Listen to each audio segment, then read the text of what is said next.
এখন আমরা সমাধান করব সপ্তম শ্রেণীর গণিত বই ষষ্ঠ অধ্যায় বীজগণিতীয় ভগ্নাংশ অনুশীলনী ৬.১ এর পর্ব নাম্বার হচ্ছে ৩। আমরা ৩ নাম্বার পর্বে সাধারণ হর বিশিষ্ট ভগ্নাংশে প্রকাশ করু ১১ থেকে ১৪ টোটাল ৪টে অঙ্ক সুন্দরভাবে সমাধান করব এবং বাকি পর্বে বাকিগুলা সমাধান করব।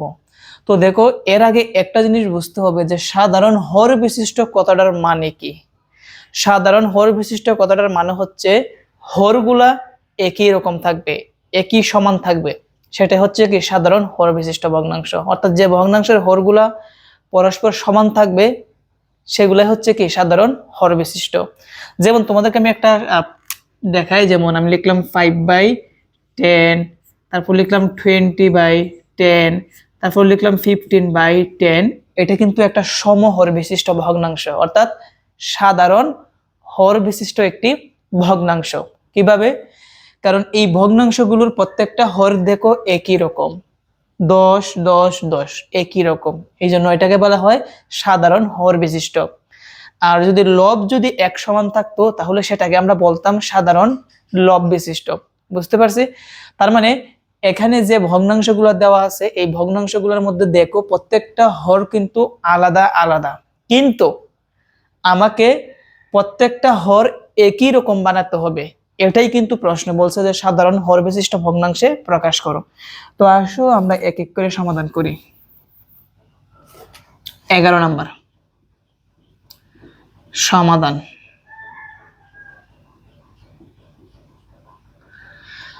আমাদের যে ভগ্নাংশগুলো ছিল প্রদত্ত ভগ্নাংশ সেগুলো হচ্ছে a/bc আর একটা হচ্ছে a/ac। আমি দুইটা স্টেপ বলি যে সাধারণ হর বিশিষ্ট ভগ্নাংশে প্রকাশ করতে হলে সর্বপ্রথম তোমাকে কি করতে হবে। প্রিয় শিক্ষার্থীরা, সর্বপ্রথম তোমাকে যে হরগুলা থাকবে এই হরগুলার লসাগু বের করতে হবে। প্রথম কাজই হচ্ছে কিন্তু হরগুলোর লসাগু বের করতে হবে। লসাগু বের করার পর ওই লসাগুকে প্রত্যেকটা ভগ্নাংশের হর দ্বারা ভাগ করতে হবে। কারেন্ট চলে গেছে, দেখি প্রাকৃতিক আলো দিয়ে ক্লাসটা করা যায় কিনা। ওকে, কি বললাম যে প্রথমত আমাদের হরের লসাগু বের করতে হবে, বার করব। হরের লসাগুকে আমাদের প্রতিটি ভগ্নাংশের আমাদের লসাগু বের করার পর যে লসাগুটা আমরা পাবো ওই লসাগু প্রতিটি ভগ্নাংশের হর দ্বারা ভাগ করব। ভাগ করার পর যেই মানটা আমরা পাবো এই ভগ্নাংশের লব ও হরকে গুণ করলে কিন্তু আমাদের সাধারণ হর বিশিষ্ট হবে। তো প্রথম কাজ হচ্ছে আমাদের প্রত্যেকটা ভগ্নাংশের হরের লসাগু বের করতে হবে। তাহলে আমরা লিখবো এখানে প্রদত্ত ভগ্নাংশগুলোর হর সংক্ষেপে লিখে এখানে বি সি ও এ সি এর লসাগু সমান। যারা যারা লসাগু পারো তারা কিন্তু সহজে কিন্তু বিসি ও এসি এর লসাগু তোমরা বের করতে পারবা। তো দেখো কিভাবে আমি কিন্তু এগুলা অঙ্ক সমাধান করছি মেবি তোমাদের অনুশীলনী 4 অথবা 5 এর মধ্যে। লসাগুর সিস্টেমটা হচ্ছে এখানে সর্বোচ্চ ঘাতগুলা লিখতে হয়। সর্বোচ্চ ঘাত মানে সবচেয়ে পাওয়ার যেটার মধ্যে বেশি থাকবে সেটা কিন্তু লসাগু হবে। তবে একটার মধ্যে আছে আর একটার মধ্যে নাই, তারপরে ওইটা লসাগু নিতে হবে। সিস্টেম আমরা সিরিয়াল ভাবে দেখি, এ আছে এটার মধ্যে নাই কিন্তু তোমাকে এ লসাগু নিতে হবে, বি আছে ওইটার মধ্যে নাই কিন্তু বি লসাগু নিতে হবে, সি সি দুইটার থেকে কয়টা একটা। যদি এই জায়গার মধ্যে সি স্কয়ার আর এই জায়গার মধ্যে সি থাকতো সর্বোচ্চ ঘাত মানে সর্বোচ্চ পাওয়ার সি স্কয়ারটা লসাগু হতো। বুঝতে পারছো? তো লসাগু গুলাকে গুণ আকারে লিখতে হয়। এ বি সির মধ্যে এখানে কি আছে? গুণ আছে। দেখো এখন কি করতে হবে, এখন এই লসাগু কি এ বি সি, এই লসাগুকে আমাদের কি করতে হবে, প্রথম ভগ্নাংশের যে হর আছে এই হর দ্বারা ভাগ করতে হবে, অর্থাৎ বিসি দ্বারা ভাগ করতে হবে। ভাগ করলে আমরা কি পাই, এখানে আমরা পাবো হচ্ছে বি এ কাটা সি এ কাটা থাকবে হচ্ছে এ থাকবে, লিখবো এ ক্ষমা অতএব। তারপর কি করবো, আমরা সম্পূর্ণ ভগ্নাংশটা লিখবো এ বাই বিসি। এই ভগ্নাংশকে আমরা লব ও হরকে কি দ্বারা গুণ করব, যে ভাগফলটা আমরা পেয়েছি এই ভাগফল দ্বারা গুণ করব। গুণ করলে আমরা কি পাই, এ আর এ গুণ করলে পাবো এ স্কয়ার, বিসি এ গুণ করলে আমরা পাবো কি এ বিসি পাবো। আমরা সাজাই লিখবো। তো তো আমাদের প্রথম ভগ্নাংশকে আমরা আমরা সাধারণ হর বিশিষ্ট ভগ্নাংশ প্রকাশ করলাম। এখন দ্বিতীয়টা লক্ষ্য রাখি। আবার আমরা এই ভাগফলটা লিখবো। ভাগফলটা হচ্ছে ভাগফল না লসাগু এ বি সি দ্বিতীয় ভগ্নাংশের হর। মনে রাখবা প্রথম ভগ্নাংশ আমরা যেভাবে আমরা সমাধানটা করছি তেমনি ভাবে বাকি ভগ্নাংশগুলো একইভাবে হবে। তো হর কি আছে এ সি সমান ভাগ করলে কি হবে এ এ কাটা সি সি কাটা থাকবে হচ্ছে বি কমা। অতএব এখন আমরা সম্পূর্ণ ভগ্নাংশটা লিখবো এ বাই এ সি এবং এই ভগ্নাংশের লঘু হরকে প্রদত্ত ভাগফল দ্বারা কি করব গুণ করব। তাহলে আমরা পাবো হচ্ছে এ আর বি এ গুণ করলে পাবো এ বি, এ সি আর বি এ গুণ করলে পাবো এ বি সি পাবো। তাহলে একটা জিনিস তোমরা ফলো রাখো, দেখো এ বি সি হর, এই জায়গার মধ্যে এ বি সি কি হর, তার মানে আমাদের সাধারণ হর বিশিষ্ট ভগ্নাংশ প্রকাশ করা শেষ। সেই জন্য আমরা লিখবো অতএব সাধারণ হর বিশিষ্ট ভগ্নাংশ দুইটি। তাহলে আমরা লিখলাম অতএব সাধারণ হর বিশিষ্ট ভগ্নাংশ দুইটি। আমরা দুইটা লিখে দিছি, একটা দুইটা, এটা হচ্ছে কি আমাদের অ্যান্সার। তো আশা করি তোমরা 11 নম্বর প্রশ্নের সমাধানটি তোমরা ভালোভাবে বুঝতে পেরেছো। এখন আসো আমরা 12 নম্বর প্রশ্নের সমাধানটা এখন সমাধান করব। একইভাবে কিন্তু প্রশ্নের সমাধানটা হবে। আর অবশ্যই তোমরা যখন এই ক্লাসটা দেখবা ব্রাইটনেসটা একটু বাড়াই দেখবা, কারণ এখন কিন্তু আমি অন্ধকারের মধ্যে ক্লাসটা নিতেছি, কোনো ধরনের কারেন্ট নাই। এখন লক্ষ্য রাখি 12 নম্বরটা হচ্ছে X by phi Q Y by phi R. এই দুইটা ভগ্নাংশকে আমাকে হরগুলা একই রকম বানাতে হবে। সর্বপ্রথম আমরা হরগুলার লসাগু বের করব। সেই জন্য নেব এখানে ফি কিউ ও ফি আর এর লসাগু। সর্বপ্রথম দেখো ফি দুইটার মধ্যে আছে, সর্বোচ্চ পাওয়ার ফি কিন্তু আমরা ফি লিখলাম। কিউ এইটার মধ্যে আছে বাট এইটার মধ্যে নাই, কিন্তু লসাগু নিতে হবে আর লিখতে হবে। তো এটা হচ্ছে লসাগু। এখন আমরা লসাগুটা লিখব ফি কিউ আর। এই লসাগুকে প্রথম ভগ্নাংশের হর দ্বারা কি করব ভাগ করব। তো আমরা যদি ভাগ করি তাহলে ফি কিউ কাটা থাকবে হচ্ছে আর ক্ষমা। অতএব এখন সম্পূর্ণ ভগ্নাংশটা লিখো এক্স বাই ফি কিউ। প্রত্যেকটাকে লঘু হরকে আমাদের প্রদত্ত ভাগফল দ্বারা কি করতে হবে গুণ করতে হবে। তো গুণ করলে আমরা পাবো হচ্ছে এক্স এ আর আর এ গুণ করলে পাবো হচ্ছে আর এক্স, অথবা এক্স আর লিখতে পারে, কোনো সমস্যা নাই। আর ফি কিউ আর এ গুণ করলে পাবো আমরা হচ্ছে ফি কিউ আর পাবো। আবার আমাদের লসাগুটা লিখতে হবে ফি কিউ আর ভাগ করতে হবে দ্বিতীয় ভগ্নাংশের হর দ্বারা ফি আর। আমরা ভাগ করি তাহলে ফি আর কাটা থাকবে হচ্ছে কিউ, লিখলাম কিউ। তারপর প্রদত্ত ভগ্নাংশটা লিখবা, ভগ্নাংশটা হচ্ছে ওয়াই বাই ফি আর এবং দুইটাকে গুণ করতে হবে প্রদত্ত ভাগফল কিউ দ্বারা। তো যদি গুণ করো তাহলে আমরা পাবো হচ্ছে ওয়াই এবং কিউ গুণ করলে পাবো হচ্ছে ওয়াই কিউ অথবা কিউ ওয়াই। তুমি এখানে এক্স আর লেখা আছে, তুমি চাইলে এভাবে যদি লিখো যে আর এক্স লিখো তাহলে কিন্তু হবে। তাহলে কিউ ওয়াই গুণ করলে আর এখানে এই দুইটা গুণ করলে আমরা পাবো হচ্ছে ফি কিউ আর। দেখো আমাদের সাধারণ হর বিশিষ্ট ভগ্নাংশ হয়ে গেল। সেই জন্য এখন কিন্তু আমরা লিখে দিব অতএব লিখে দিব সাধারণ হর বিশিষ্ট ভগ্নাংশ দুইটি। অতএব সাধারণ হর বিশিষ্ট ভগ্নাংশ দুইটি, প্রথমটা লিখলাম দ্বিতীয়টা লিখলাম, এটাই হচ্ছে কি আমাদের অ্যান্সার।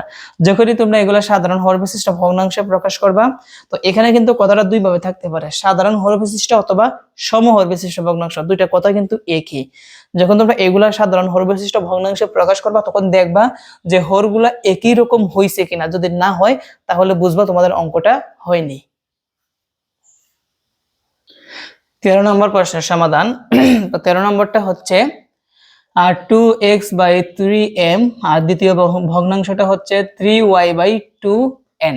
তো সর্বপ্রথম আমাদের হরগুলোর লসাগু বের করতে হবে। সেই জন্য আমরা লিখবো এখানে 3m ও 2n এর লসাগু।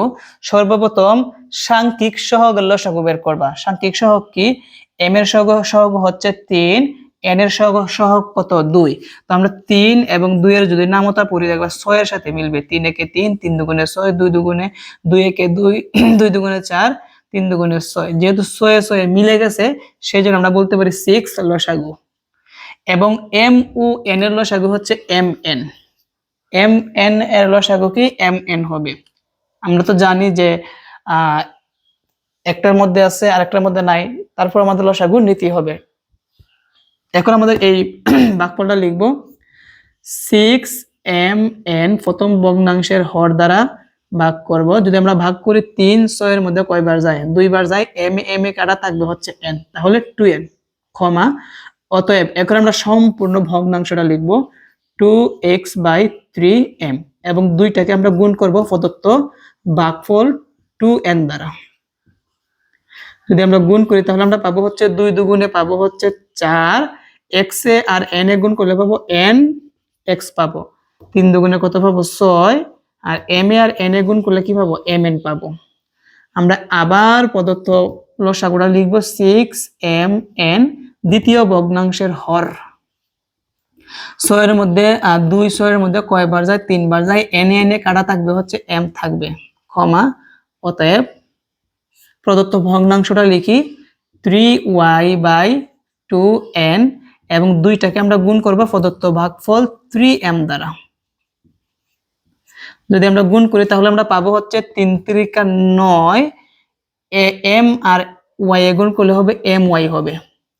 3 দুগুণে 6, m এ আর n এ গুণ করলে mn হবে। তো দেখো আমাদের কিন্তু দুইটার ক্ষেত্রে কিন্তু আমাদের হরগুলা কি একই রকম, সেই জন্য আমরা বলতে পারি অতএব সাধারণ হর বিশিষ্ট ভগ্নাংশ দুইটি।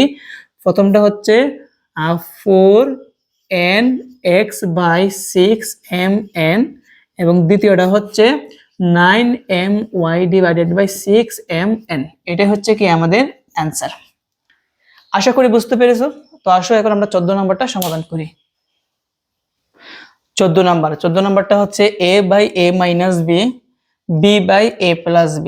এটাকে আমাদের সাধারণ হর বিশিষ্ট ভগ্নাংশে প্রকাশ করতে হবে। তো দেখো এই জায়গার মধ্যে হর হচ্ছে মাইনাসের, এই জায়গার মধ্যে প্লাসের, দুইটা দুই রকমের, আমাদের এক রকম বানাতে হবে। তো প্রথমত আমাদের হরগুলো লসাগু বের করতে হবে। a-b ও আরেকটা হচ্ছে a+b এর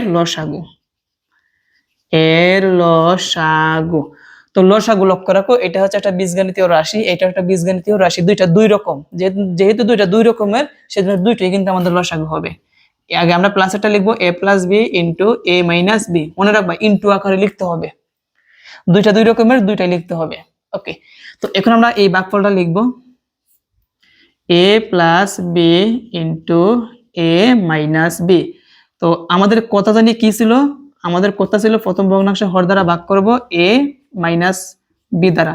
তাহলে a-b কাটা থাকবে হচ্ছে a+b থাকবে, কেমন? ক্ষমা। অতএব এখন সম্পূর্ণ ভগ্নাংশটা লিখো a/a-b এবং এই লঘু হরকে a+ আমাদের যে ভাগফলটা আসছে এই a+b দ্বারা গুণ করব। তাহলে আমরা লিখব a+b, ব্র্যাকেট দিলে কিন্তু গুণ বোঝায় a+b। তাহলে আমাদের কি দাঁড়ালো? এইটা গুণ আকারে আছে, গুণ করা লাগবে না। তো আমরা লিখব a ইন্টু a+b। হ্যাঁ, আর এদিকে লক্ষ্য রাখি প্লাসেরটা আগে লিখি, মাইনাসেরটা পরে লিখি। অথবা আমরা এভাবে বলতে পারি যে a+b ইন্টু a-b। এটা কিসের সূত্র? a² - b²। তাহলে আমরা লিখতে পারি a² - b²। এটা হচ্ছে আমাদের প্রথম ভগ্নাংশকে আমাদের সাধারণ হর বিশিষ্ট ভগ্নাংশে প্রকাশ করলাম। তোমরা কি বুঝতে পারছো?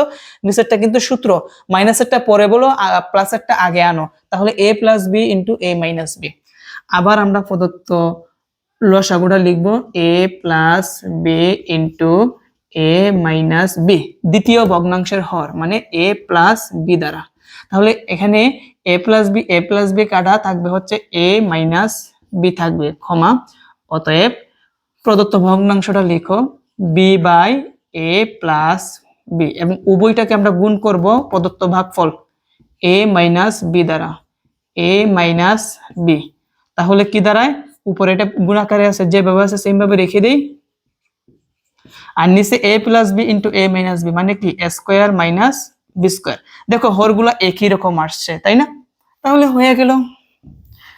আমরা লিখতে পারি অতএব সাধারণ হর বিশিষ্ট ভগ্নাংশ দুইটি, একটা হচ্ছে a into a+b by a² - b², ক্ষমা।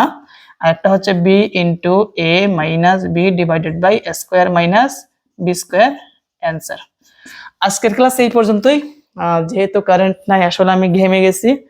আমরা নেক্সট ক্লাস পরবর্তী পরবর্তী ক্লাসে আমরা বাকি অঙ্ক থেকে শুরু করব। সবাই ভালো থেকো। আসসালামু আলাইকুম।